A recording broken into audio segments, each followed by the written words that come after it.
जय संविधान, जय भीम, महात्मा गांधी की जय, गोडसे मुर्दाबाद। देखिए, दो मुद्दे आजकल बहुत ज्यादा चर्चा में हैं और बहुत ज्यादा महत्वपूर्ण हैं, जिसपे सबका ध्यान आकर्षित है। सब अपनी अपनी तरह से उस पर प्रतिक्रिया दे रहे हैं। एक मुद्दा है जो सुप्रीम कोर्ट के जज साहब ने कहा राहुल गांधी के मामले में, वो बड़ा महत्वपूर्ण मुद्दा है जिसमें बहुत सारे डिस्कशन हो रहा है। और दूसरा मुद्दा है तेजस्वी यादव के 2 वोटर आईडी कार्ड का। देखिए, हर आदमी अपने अपने हिसाब से विवेचना करता है। तो इन दोनों मुद्दे में मैंने कहा कि आज की तारीख में मुझे आपसे बात करनी चाहिए और आपसे विचार विमर्श करना चाहिए और अपने विचार इसके बारे में जो है वो प्रस्तुत करने चाहिए। लेकिन उसके पहले, आज 5 अगस्त है और सुबह 11:30 बजे मैं ये वीडियो रिकॉर्ड कर रहा हूं।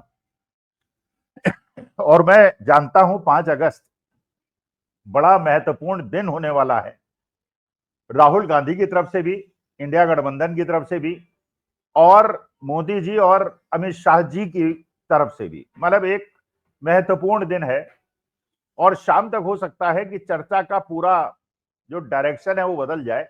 लेकिन क्योंकि मैं सुबह 11:30 बजे रिकॉर्ड कर रहा हूं, तो आज का जो मुद्दा है अभी तक है, मैं उस पर डिस्कशन कर रहा हूं, क्योंकि शाम को हो सकता है पूरा नजरिया बदल जाए और पूरे देश की चर्चा बदल जाए। क्योंकि देखिए, 2 घटनाएं हुई हैं। एक तो मोदी जी अलग जाके राष्ट्रपति मुर्मू जी से मिले हैं महामहिम से, और अमित शाह भी अलग जाके मिले हैं। ये एक बहुत बड़ा संदेश है और इसको इंटरप्रेट करना बहुत आवश्यक है। अपनी अपनी तरह से सब लोग कर रहे हैं, पता तो नहीं उन्होंने बात क्या की, उनका मकसद क्या था। लेकिन अब ये होता है ना, हर आहट पे लगता है कि वो आए गए। और एक पिक्चर का गाना था, तो मोदी जी के पिछले 11 साल के शासन में जब भी रात को 8 बजते हैं तो लोगों की धड़कनें बढ़ जाती हैं। कभी तो नोटबंदी हो जाती है, कभी वे लॉकडाउन हो जाता है, और बिना ऐसा लगता है बाद में यार क्या निर्णय लिया है इन्होंने। नोटबंदी करके देश की अर्थव्यवस्था को बर्बाद कर दिया और लॉकडाउन करके लोगों के जीवन को दूभर कर दिया। अगर ये बता देते कि 3 दिन के अंदर दिल्ली लोग छोड़ दें, बड़े बड़े शहरों को छोड़ दें, अपने गांवों में चले जाएं, तो शायद इतनी बड़ी विभीषिका हमको न देखनी पड़ती। लेकिन मोदी जी तो मोदी जी हैं, उन्होंने अचानक लॉकडाउन कर दिया, लोग अपनी झुग्गियों में फंस गए, पैदल चले, पुलिस की लाठियां भी खाई, भूखे प्यासे भी गए, लेकिन सब कुछ झेला। और मोदी जी क्या कर दें, हो सकता है 5 अगस्त को शाम तक कोई ऐसी घटना घट जाए, क्योंकि जो राहुल गांधी ने कहा एक बहुत बड़ा बम फोड़ने वाले हैं, तो ये तो हो नहीं सकता कि एनडीए और मोदी और शाह जी, गुजरात लॉबी, राहुल गांधी को नैरेटिव चेंज करने के लिए और फोकस में आने का अवसर दें। तो हो सकता है उससे बड़ा विस्फोट वो कर दें। जैसे आपके पैर में दर्द है और आप डॉक्टर के पास जाते हैं और कोई आपके सिर पे एक पत्थर मार दे, तो आप कहेंगे यार पैर का दर्द छोड़ो, पहले सिर के दर्द को देखते हैं। तो हो सकता है पूरा नैरेटिव और डिस्कशन पॉइंट चेंज हो जाए। तो एक तो ये मुद्दा है कि राहुल गांधी को जो सुप्रीम कोर्ट ने टिप्पणी की वो, और एक तेजस्वी यादव की 2 आईडी। इसके पहले एक और बहुत बड़ा मुद्दा है जिसपे मैं आपका ध्यान आकर्षित करना चाहता हूं, जिसपे शायद देश के लोगों का बहुत ज्यादा ध्यान नहीं गया है। वो ये कि डोनाल्ड ट्रंप ने एक बहुत बड़ा झटका दिया है भारतवर्ष को, जिसका अंदाजा किसी को नहीं था और जिसकी महत्ता और जिसकी गंभीरता अभी तक ज्यादातर लोग नहीं समझ रहे हैं। डोनाल्ड ट्रंप ने कल ये स्टेटमेंट दिया है कि भारतवर्ष ने जब से यूक्रेन और रूस के बीच में युद्ध शुरू हुआ, तब से उसने आतताई आक्रमणकारी रूस से तेल खरीदकर उग्रवाद को और हिंसा को बढ़ावा दिया और रूस की मदद की है।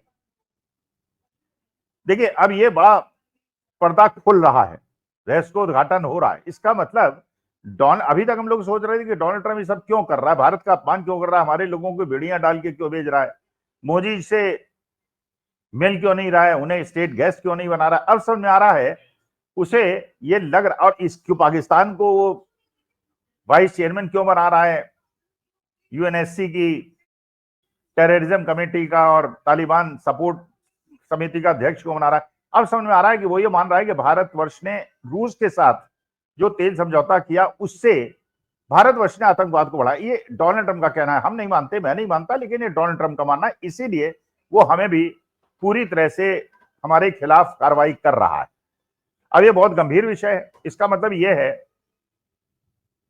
कि भाई ये बात तो बिल्कुल देखिए सही है। आज के तारीख में अगर आप देखें तो इजराइल और पैलेस्टीन के युद्ध में आक्रमणकारी जो है वो इजराइल है, इसमें there is no doubt about it.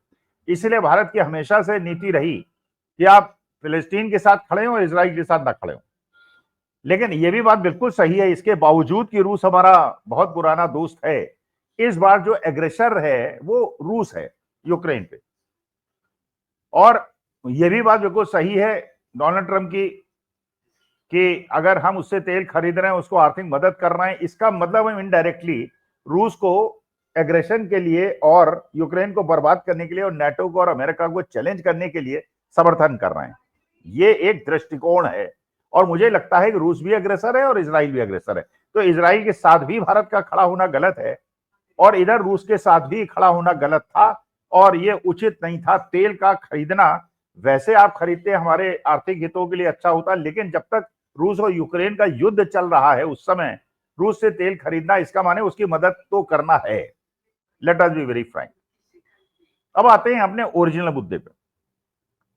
पहला ये जो सुप्रीम कोर्ट के जज साहब ने कहा, जब राहुल गांधी ने एक टिप्पणी की थी कि चीन हमारी सीमाओं के अंदर घुस गया है और कई हजार किलोमीटर उसने कब्जा कर लिया है और इसमें मानहानि का केस हुआ था, सुप्रीम कोर्ट में जज साहब इसको सुन रहे थे, तो पहला तो उन्होंने इस मामले में राहुल गांधी को रिलीफ दे दिया और स्टे ग्रांट कर दिया। इसका मतलब उन्होंने राहुल गांधी के इस मसले को गंभीर नहीं समझा। उन्होंने कहा ये ठीक है नहीं, ग्रांटेड स्टे। इसका माने first indication is positive. Second, जो उन्होंने ऑब्जर्वेशन की, भाई देखिए ऑब्जर्वेशन जज साहब बहुत करते रहते हैं, बहुत सारे जज करते हैं, लेकिन निर्णय क्या होता है ये इंपॉर्टेंट होता है और निर्णय में उन्होंने स्टे ग्रांट कर दिया। इसका माने राहुल गांधी को उन्होंने एक प्रकार से बरी कर दिया।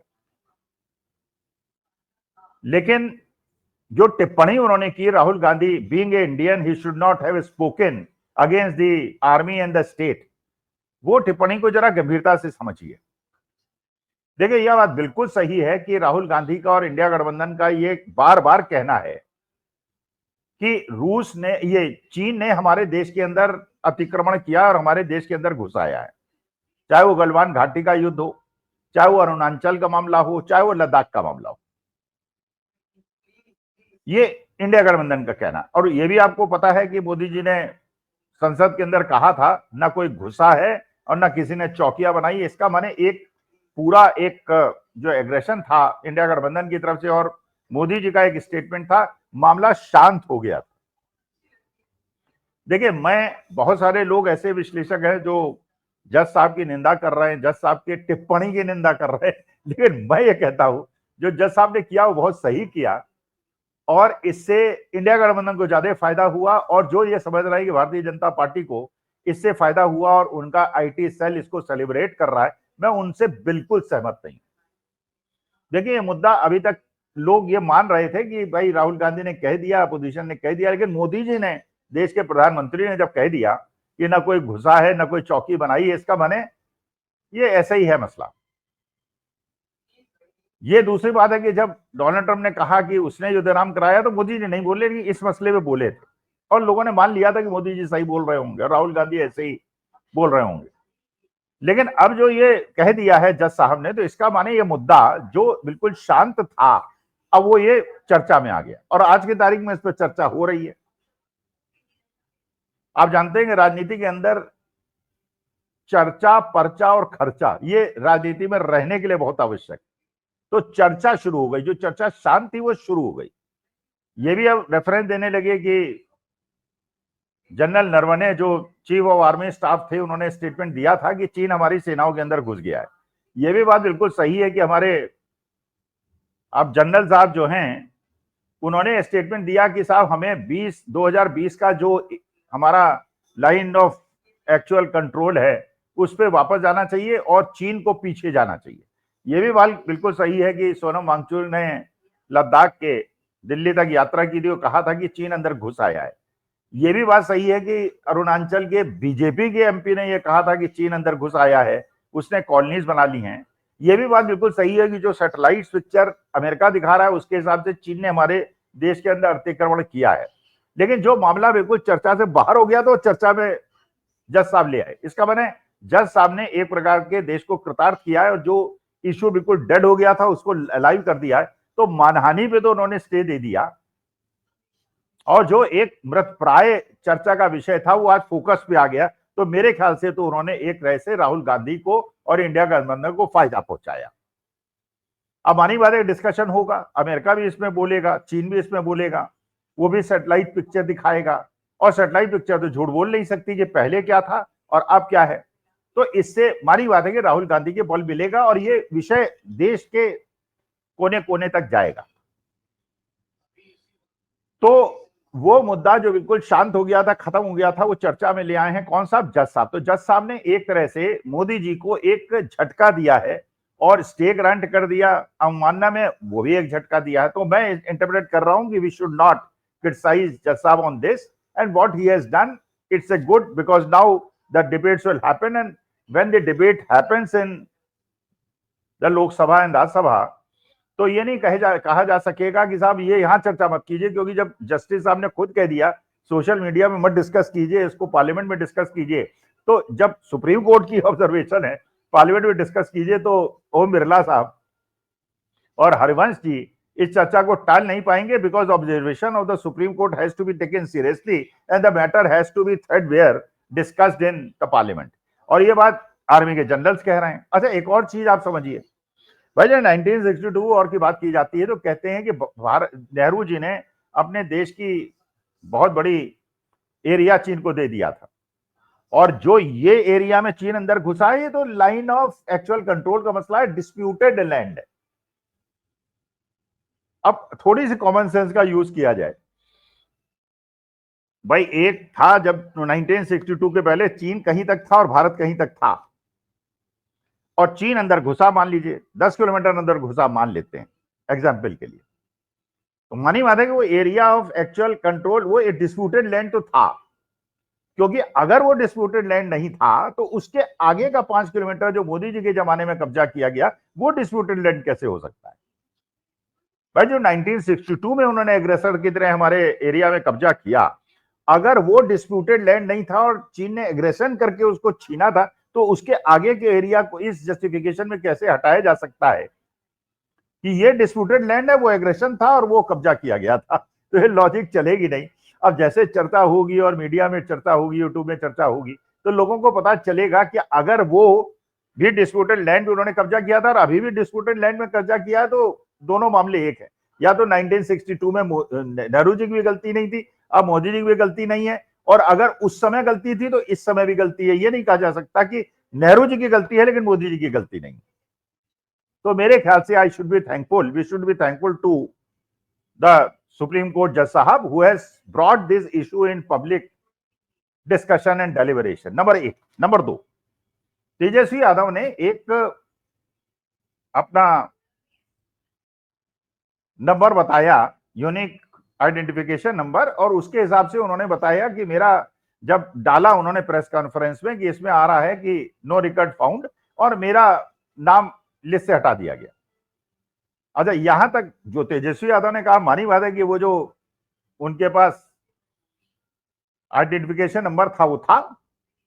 अच्छा, फिर तुरंत चुनाव आयोग और भारतीय जनता पार्टी की तरफ से उन पर अटैक होना शुरू हुआ। उन्होंने एक और दिखाया कि ये यूनिक आइडेंटिफिकेशन नंबर है और इनका तेजस्वी यादव का दूसरा वोटर आईडी कार्ड है और ये क्रिमिनल केस है, एफआईआर लिखाएंगे फलाना। लेकिन अब सूचना मिली कि एफआईआर कैंसिल हो गई है, क्योंकि जो पता तेजस्वी यादव के कार्ड में है वो भारी बात है, तेजस्वी यादव वहां रहते हैं और वो कार्ड को यूज कर रहे हैं और he has been using it for last many years. और जो बाद में इंक्लूजन हुआ है जिसको कह रहे हैं कि आपने 2 कार्ड बनवा लिए, वो बीएलओ की न्यूज 24 के एक कॉरेस्पॉन्डेंट से जब फोन पे बात हो रही है तो बीएलओ पहले तो कहता है कि मैं इस चीज पे बात नहीं करना चाहूंगा, चुनाव आयोग से बात कीजिए, लेकिन फोन पे ये भी बता देता है जो सारी दुनिया सुनती है कि ये नंबर जो नया इश्यू हुआ है 1 अगस्त 2025 को हुआ है इसका मतलब वो एक प्रकार से चुनाव आयोग की धज्जियां उड़ा देता है, और ये केवल फंसाने के लिए हुआ था तेजस्वी यादव को, और इसमें ट्रैप हो गया चुनाव आयोग, बल्कि वो चाहते थे तेजस्वी यादव को ट्रैप करना और ट्रैप खुद हो गए। लेकिन वो एक डेलिबरेशन को और नैरेटिव को चेंज करने का प्रयास था जो चेंज नहीं हो पाया। तो मैं इंटरप्रेट जो कर रहा हूं कि जस्टिस जो भी सुप्रीम कोर्ट के हैं, उनका बड़ी कृपा है कि उनकी वजह से ये इश्यू अब ओपन हो गया है। अब नरवणे साहब की किताब भी रेफरेंस में आएगी, नरवणे साहब के स्टेटमेंट भी आएंगे, जनरल जोशी की बात भी आएगी, अमेरिका के सैटेलाइट्स भी आएंगे, और अब ये इशू भारतवर्ष के सामने ओपन हो जाएगा कि मोदी जी गुमराह कर रहे थे और चीन ने हमारे देश के अंदर इंकर्जन किया है, हमारे देश के अंदर घुसे हैं। और अगर नेहरू जी के जमाने में डिस्प्यूटेड लैंड पे उन्होंने कब्जा किया था, तो अभी भी डिस्प्यूटेड लैंड में किया है, और हमें ये रेस्टोर अपनी जगह करनी चाहिए जो मोदी जी के आने के समय 2014 में थी। उस समय जो स्टेटस था वही स्टेटस को आज के तारीख में होना चाहिए। तो मेरे ख्याल से जो डोनाल्ड ट्रंप ने रूस से तेल खरीदने के बारे में कहा, जो सुप्रीम कोर्ट के जज साहब ने कहा, और तेजस्वी यादव पे जो अटैक हुआ, ये तीनों मसलों पे इंडिया गठबंधन को एक बढ़त मिली है। 8-5 अगस्त को हो सकता है मोदी जी और अमित शाह जी जो द्रौपदी मुर्मू जी से महामहिम से मिले थे, इस नैरेटिव को चेंज करने के लिए कोई ऐसा बम विस्फोट करें जिससे हिंदुस्तान की राजनीति का पूरा नैरेटिव बदल जाए और लोग उधर चले जाएं। इमरजेंसी भी लगा सकते हैं, लोगों को जेल में भी डाल सकते हैं, जम्मू को स्टेट डिक्लेयर कर सकते हैं और बाकी कश्मीर वैली को यूनियन टेरिटरी रख सकते हैं। वो कुछ भी कर सकते हैं जिससे वहां भारतीय जनता पार्टी की फुल फ्लेजेड सरकार बन जाए जम्मू रीजन में, और कश्मीर के अंदर उमर अब्दुल्ला को बिल्कुल असहाय स्थिति में लेफ्टिनेंट गवर्नर के अंडर में रख दिया जाए। हो कुछ भी सकता है, लेकिन अभी 5 तारीख बीतने दीजिए, आनंद आएगा। इधर से भी अटैक होगा, इधर से भी अटैक होगा। 6 तारीख को और डिस्कस करेंगे। नमस्कार, धन्यवाद, प्रणाम।